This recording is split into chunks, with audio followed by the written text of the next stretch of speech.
I think my body is quite nice. Text.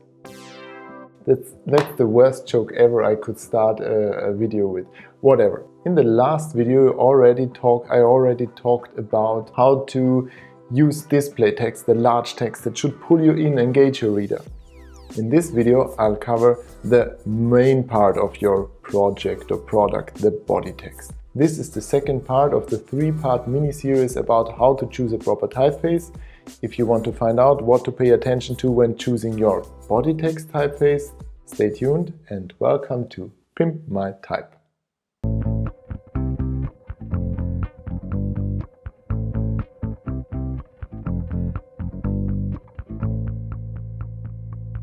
Hello and welcome typography enthusiasts. My name is Oliver Schöndorfer, user interface designer and typographer, and this channel is here to help you show the full potential of your website, app or digital product by leveraging the power of typography. So when it was all about seduction and pulling your reader in with the display text, with the large sizes for headings and other stuff, now with the body text, good typography is invisible.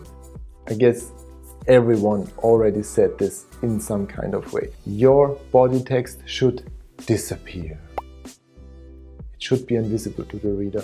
There shouldn't be anything special. A good text typeface is best when it's understated. It doesn't draw much attention to itself.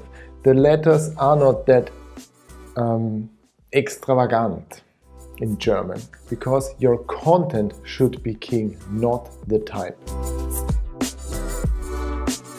Serif or sans-serif? What side will you choose?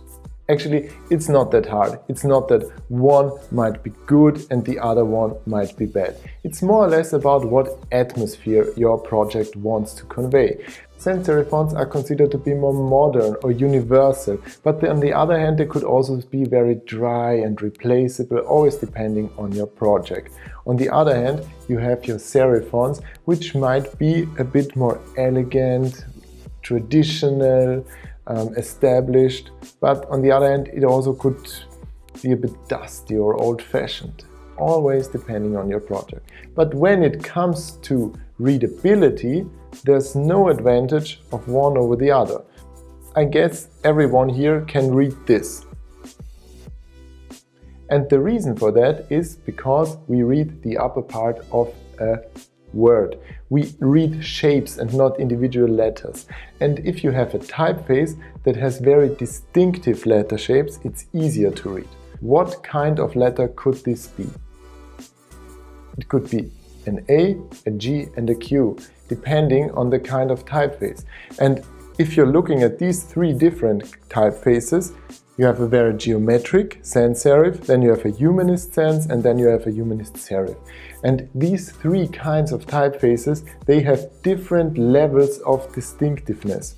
On the left side, the letters are hard to distinguish. You will be able to read them, they're legible, but they are not easy for long reading text. So in this case, I'd prefer a typeface that has more distinct letter shapes, like in the middle or on the right side with the serif typeface, which is always most distinguishable. And then there's another thing you should focus your attention to, that's called the X height. X height. The X height. It's like the XX, but just with height. Yeah. X height is the relative relationship of the lowercase letters to the uppercase letters. These 2 words are set in different typefaces, but at the same size. And the reason why the right one appears smaller is the lower X height. And this was also the reason why, when I consulted the city of Vienna for their typographic choice on the website, why they had problems on iOS devices. On the left side, everybody who was visiting the website on the Android device saw a bigger typeface than on the right side. You can see the text is more cramped, it's smaller, and it's harder to read. Roboto has a very high X height and Gill Sans has a very low X height, and Gill Sans is awful anyway Why is anybody using it nowadays? It's from the 30s. It's not like a modern typeface only because it's sans. Okay. They had to remove Gilsans from the font stack and it was solved, and then people saw Helvetica there, which was the default. Which isn't, it's better than Gilsans. Let's not argue about Helvetica. Okay. So summing up, what to think about when choosing a typeface for your body text. Boring is better. Ain't it always better when it's boring? Sans and serif are both fine, as you now know, because you will look for clear, distinctive letter shapes. You also will go for a larger X height, which makes it easier to read. And these are more or less the basics what you need to know when choosing a font for your body text. I hope this helps you, guiding you through the jungle of font selection. As always, I'm happy to hear your thoughts in the comments below.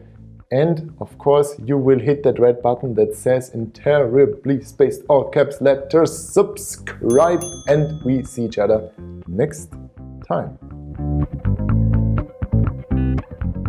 And then there are serif fonts, of course.